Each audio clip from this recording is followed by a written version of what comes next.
Good morning, Facebook. Good morning. Welcome to the Monday Morning Moment. My name is Kandice. I'm one of the coaches and co-founders here at Rooted Ambition. If you hear the music in the background, I'm doing something a little bit different this morning, well, on camera, but I'm actually going to just take a second, kind of ease into this morning's Monday morning moment, and I'm going to talk about that for a minute. Have you guys ever had a morning where you're getting ready to go to work or getting ready to do something and you just need a second to just recollect and just really get into your zone? And I think sometimes we have those experiences, but we don't take advantage of them. And so I just wanted this morning, if you're tuning in right now and you need to have that conscious reminder of like, just take a deep breath, slow down. If you're sitting at your work desk listening to this or watching this, or even at home, I got my coffee, grab your coffee, let's take a sip and let's ease into the Monday morning moment, because we're gonna dive into self-exploration today. So last week I talked about the components of emotional intelligence, and we're talking about life application.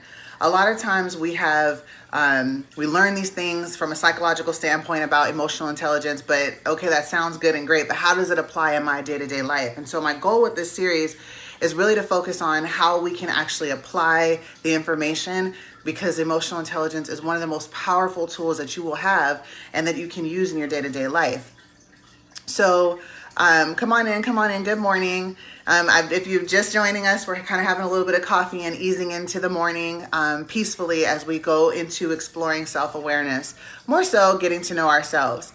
So there's 4 components of emotional intelligence that I had touched on that we're going to go through over this series. One of which is self-awareness, which is what we're going to continue on today. And then we're going to talk about self-regulation later on in the series, social awareness, and conflict management skills, which we could all use all of those things. Last week, which if you haven't got a chance to check out the video from last week, please tune into our YouTube channel. Make sure you subscribe and hit the notification so that you get notifications when the new videos go up. But there's a video there where I started out the series and I talked about self-awareness. And self-awareness being the ability to see yourself clearly and objectively through reflection and introspection. And so while I was preparing that, I kind of in the back of my head was thinking, well, how do you get to know yourself? And I could just hear that as a question. And so I wanted to really slow down today and talk about that, because I think that a lot of times we either think we know ourselves until we get into a situation and we're like, geez, was that me? Or we're at a state of awareness of like, I don't know myself like that. You know, I think I do, but I'm not sure. How do I explore myself and get to know me better? So we're going to talk about that today. So I gave you the definition again of self-awareness, but I really wanted to highlight 2 things out of it. Self-awareness comes through 2 avenues, which is reflection and introspection. So how I want you to remember this is reflection is kind of like the reflection in a mirror. This comes from external stimuli, which I caution people that use reflection as a way or tool for self-awareness. It's really good, but make sure that you're utilizing mirrors that are reliable. So when people give you feedback, always look at the mirror that's being used, because not everybody has the right intentions or really the right reflection. So make sure it's a circle of people that you trust that can say, hey, you kind of tripping. And it's somebody that you know that's saying that from a good place, that's really going to challenge you to grow. Because as I said last week, we don't want yes men in our life. We don't want somebody that's always like, you're great, because you can't grow that way. We need those people in our lives that challenge us, that make us really sit back and go, is this what you see? Okay, let me look and see if this lines up. Do I need to do a self-check? So we have that external stimuli. Sometimes it's not people, sometimes it's situations or circumstances, or objects that we may look at, why do I buy so many of these? And then that's a reflection of something about us that we can learn about ourselves. Another huge reflection, huge mirror, I always tell people this. I'm like, you want to learn about yourself? Look at your kids. Your kids will reflect so much about you, whether it's verbally telling you stuff about yourself or things that they mimic from us. So I have a 9-year-old daughter who is like 9 going on 16. And there's things that she does and I'm like, where did you get that from? I'm pretty much the dominant woman in her life. So then I have to sit back and go, oh, do I do that? And so it's a good opportunity for me to reflect and see areas of growth for myself. and then help her grow as well through that. So that's reflection. Now, when you go into introspection, this is more an internal stimuli. This is something that kind of we activate. So last week I shared a story about my journey with emotional intelligence and how I had come across a situation that upset me greatly. And during that process, I did kind of hit this introspective phase where I was like, why am I so upset about this? So, having that awareness to stop and go, okay, what's going on here? Let me look deep within and dig into this. That's kind of the introspection aspect. So it's looking inward based on our own intimate knowledge of ourselves and gaining deeper perspective. That intimate knowledge basis is a key component, because I think me knowing that usually that doesn't upset me is what made me go, wait, hold on. This grabbed my attention. Why am I upset about this? So I'm going to talk about 2 ways that I really would like you guys to explore into self-exploration. One of which is, I'm going to share this information in the comments below after the video is complete. But a lady named Meg Selig wrote an article in Psychology Today where she talked about ways to dive into the key elements of self-discovery. And I really like this. I'm an acronyms person because it's very easy to remember stuff, which is kind of funny, guys, because last night, so I have this like weird sleep pattern going on right now, and I didn't get like REM sleep last night. So I was thinking about this acronym throughout the night and how it relates to me. And it was just weird. I'd get up to use the bathroom and I was like, oh yeah, like having this whole conversation in my sleep about it. But anyway, I hope it impacts you positively like it did me. So she talked about vitals. Is the acronym VITALS. And like I said, this information will be available in the comment section, so you can go read the article fully. But we're going to go through the acronym of vitals, which is breaking down how to explore or how to discover more about yourself. So for the V in vitals, it stands for values. So when we think about ourselves, some of our core beliefs in terms of decision making and how we maneuver through circumstances in our lives, how we process information, is often filtered through our value system. So in self-exploration, one of the most important things for us to do is to stop and examine, what are our values? What guides our decision making? So some people, their values are based out of maybe their religious beliefs. Some people, their values are based out of tradition. My family always did it this way. I was raised this way. Some people are they go rogue. They're like, man, I don't want to deal with any of that stuff I'm accustomed to. I set my own value system. So the first part of self-discovery I would challenge you to is to really sit down and write out, what are your values when it comes to your decision making, and understand that it's going to look different at times depending on what we're talking about. When I look at my values, for example, as far as how I run my household, or I raise my kids and stuff, and the different things that they're allowed to do, there's certain values that this comes out of tradition. I'm like, no, I'm old school. What? You ain't spend that over someone's house I ain't met their parents? Like, so those are some of my values. That's not necessarily a religious standpoint. It's just, that's how I was raised. If my mom didn't meet you, I ain't coming over your house. And I'm like that with my kids. So I have values like that. Then I have some values that are based out of, what I've learned over the years in my education.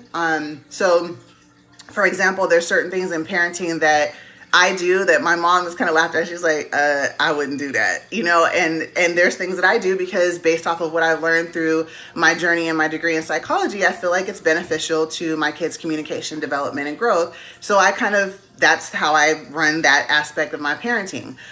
So like I said, your values may shift depending on what the circumstance is, but still having an understanding of what your valuable values are is good in the self-discovery phase. One other thing that I like to tell people about in this phase is I worked at a job once where they asked me, what are your non-negotiables? And now when I ask people that, I get the same response I gave, which was, what? What do you mean? But really understanding your non-negotiables are understanding things that are like, this doesn't fly for me. So oftentimes when I'm interviewing somebody, I'll ask them that. What are your non-negotiables? If I'm working on a project with someone or working in a team, I'll ask about that. And so non-negotiables, again, are things that are like, this is not negotiable. This is not something I compromise about. For example, one of my non-negotiables is respect. I believe, especially when it comes to working in corporate America and stuff like that, it's kind of a dog-eat-dog world. If you work in corporate America, we all know that, right? And so for me, I'm big on feedback. Give me feedback, help me develop, help me grow, challenge me, but respect me. And I think sometimes the lines get blurred in those situations where people think, okay, it's okay to be disrespectful because I'm your superior. Yeah, that's a non-negotiable for me. So that's an example of a non-negotiable. I'll give another example. When I first met my husband and we first started dating, one of my non-negotiables was drugs. Because of my history, I had a drug addiction that's run rampant in my family, and growing up in that was very difficult. And so I knew at a young age, I was like, that's just a non-negotiable. Like, no, I'm not going to relive that as an adult. And that was a deal breaker for me. And I explained that to my husband early into us dating and explained why. And he was very supportive of that. So I had set non-negotiables, which, like I said, they'll differ depending on the circumstances that you're talking about. So one of the first aspects of discovery is discovering what are your values, what's your value system, how do you make your decisions. The next one is for vitals, is your interest. So exploring your interest. Now this one was kind of fun for me, and I'm going to tell you why. There's been times where I've asked people, what's your passion? What do you want to do with your life? Where do you want to go? And oftentimes people are like, I have no idea. I don't dream anymore. I'm 45, or I've already had my kids and stuff, and it's too late for me. And it breaks my heart to hear that, because I do believe that as long as you have breath in your body, it's never too late for you to pursue your dream, no matter what it is. And so I often will challenge people to explore their interests. One of the ways that I did this was, I remember I moved to Louisiana a while back, and I was like, I didn't have anything that was really making me feel alive. I wasn't dreaming, wasn't really sure what I wanted to do. And so one of the things that I said, that I pledged, was I was going to try something different every month, something new. And I didn't put any boundaries on that. So I really got to explore some things that I normally wouldn't, like jet skis. That was very interesting, because I'm not a water person like that. And then I was like on the back of my husband driving the jet ski, which that in itself is like, whoa, that was very dangerous. But it was one of the most fun memories of my life. And have I been on jet skis again since then? No. But I do love going to the beach. I appreciate watching other people jet ski. It was a great experience. It's not something that's my cup of tea, but it's perked my interest into trying maybe, snorkeling or, something else a little bit. But it's helped me to really understand myself a little bit better in terms of how daring I am, what type of interests I have. So I'm not really a water outdoor person, but what I did discover is I like hiking. So I do enjoy outdoors, just not in the form of water. But it can be anything in terms of like going out like that. You can try something new in terms of, I'm going to read a different book every month. I'm going to try to cook something different, exploring different interests, trying something. I know a lot of times they have little events where you can go like paint and sip, or you can do art walks, things like that. Just getting out and trying to explore something that's not to your norm. What you'll find quickly is either what you really don't like, or, you'll stumble across something you really do like. So interest is really exploring the possibilities. Now, if you already have a base of what you're interested in, then you can kind of explore down that road, but don't shut out opportunities to explore other interests. Give yourself permission to explore without judging yourself. And like I said, if you're not sure where to start with that journey, just try something. Just jump into, it could be anything. If you go to the grocery store to go grocery shopping today, try a product that you've never used before. That's still a part of interest, and it'll help you learn still about yourself, because you may learn like, yeah, I'm not daring when it comes to food. You just learned something about yourself. You may learn that you have an interest in a particular culture's food, and now you go down this whole path of learning about this culture, and fast forward 5 years later, you're living in that country. So exploration and into your interest can lead to a huge life change. So don't despise small beginnings in that matter. And then for the T, she talked about temperament.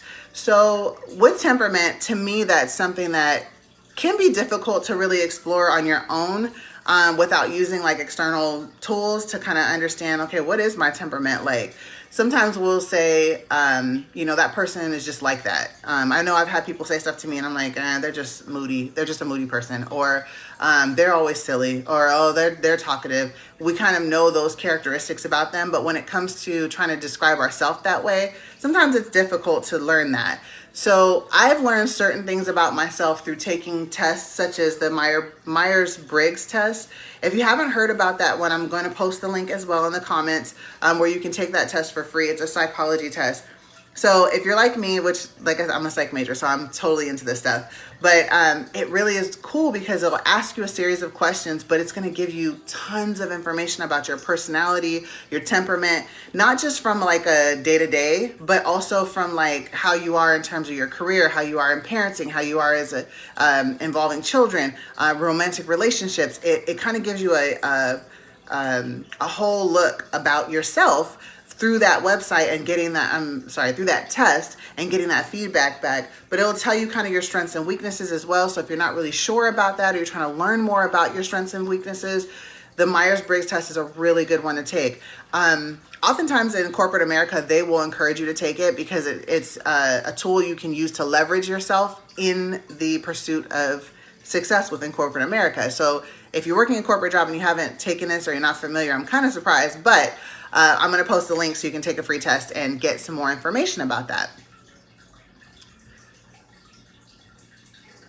And then for the A, this is your around the clock activities. So this is kind of getting to know, like, what does your day-to-day look like? So for me, like, I'm a morning person. I'm that person that I wake up first thing in the morning and I'm talking.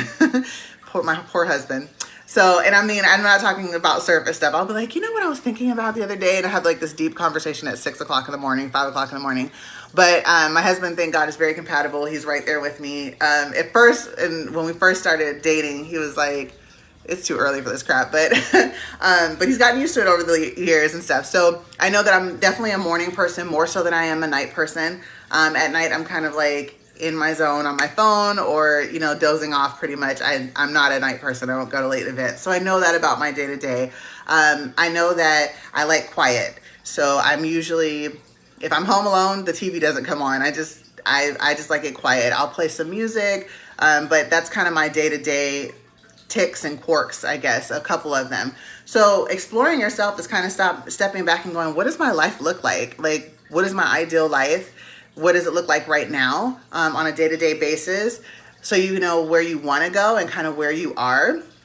So one of the things that I would like to see develop in my day-to-day is my workout routine. And so I visualize, and I've been working on plans postpartum of what I'd like to do in terms of my workouts and getting into shape and stuff, and kind of incorporating that for my own personal development. But a part of that journey was me exploring, okay, well, where am I at right now? Even before I got pregnant, what was my day-to-day like in my activity? So I know, okay, if I'm a morning person, I'm not going to go to a late night workout session. That's just not me.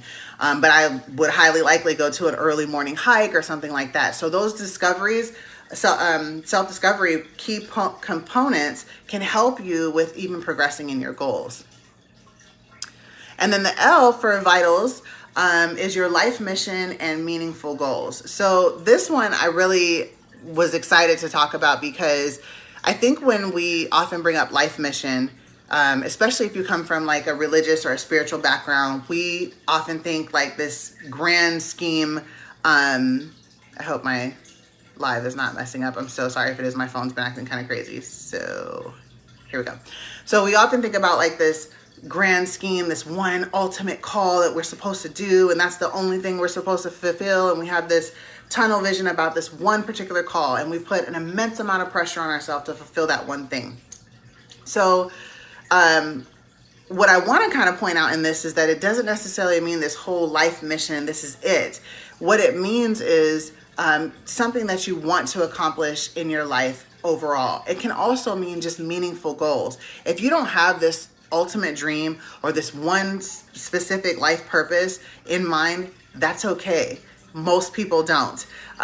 There's some people who, you know, you hear about them, they're like, I always knew I wanted to be this. That's great. That's awesome. There's that breed of people that are out there.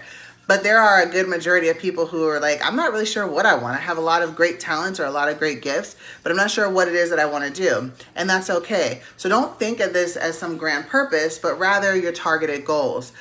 So one of the things, for example, for me that I have as a targeted goal is my journey as a mother. That is huge to me. And I think when I think or reflect on my life purpose and meaningful goals, there is not really any other goal that I have that trumps who I am as a mother. I take that very seriously. I really want to instill and pour into my kids and carry on so many of the positive things from my legacy into my children, and I want to do well at it. And that's a huge important goal for me. That's what drives my why behind this business, is because I want to live out what I'm helping other people do for my kids, and be a support for them through that.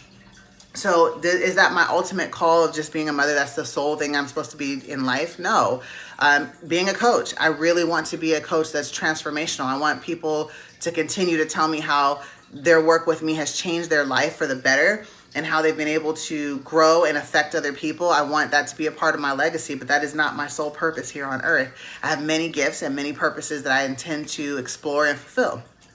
So again, when you're talking about your life goals or life meaningful missions, I want you to release yourself. I'm giving you permission. Release yourself from this grand call of God on your life or whatever. Unless you feel like that resonates with you, it's okay to just say, there are some meaningful goals I'd like to accomplish while I'm here on earth, and to focus on those rather than succumb to the pressure of this ultimate, this is the only thing I'm supposed to be doing, the only thing I'm meant to do, and nothing else matters. And the last one that she gave for vitals is strengths. So the Myers Briggs test that I'm going to be posting in the comments is going to help a lot with identifying your strengths. I think sometimes we have a hard time either identifying it or speaking on it, because when we talk about our strengths, and then it comes off as, oh, I'm cocky. But we don't hesitate to talk about our weaknesses at times. So I'm going to post that in the comments so that you can identify some of your strengths using an external stimuli like the test. But also, I would encourage you to take some quiet time to yourself and really think about what are some of the things that you're strong at. So, and like I've been giving examples through this, one of my strengths is that I can juggle a lot of tasks at once. That is both a strength and a weakness, because at times I don't know how to set boundaries on what I'm willing to juggle just because I have the bandwidth to juggle it. But it is a strength.